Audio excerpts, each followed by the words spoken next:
চলুন আজ বানিয়ে নেওয়া যাক বিয়েবাড়ির মতো ফুলকপির কোরমা। প্রথমেই ফুলকপিগুলোকে একটু ভেজে তুলে নেব। এরপর নিয়েছি একটু পেঁয়াজ, আদা কুচি, রসুন আর কাঁচা লঙ্কা। এটাকে একটু জল দিয়ে পেস্ট করে নেব।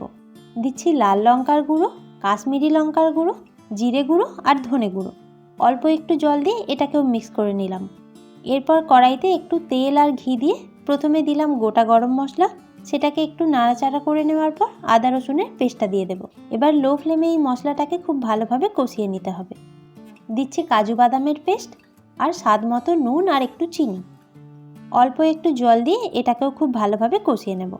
এরপর ভেজে রাখা কপিগুলো দিয়ে দিলাম আর দিচ্ছি 1 কাপ দুধ। এবার এটাকে ঢাকা দিয়ে কপিগুলো সেদ্ধ করে নিতে হবে। ভেজে রাখা বেরেস্তাটা দিয়ে দিলাম আর দেব গরম মশলা গুঁড়ো। এবার লো ফ্লেমে নাড়াচাড়া করে নিলেই তৈরি হয়ে গেল ফুলকপির কোরমা।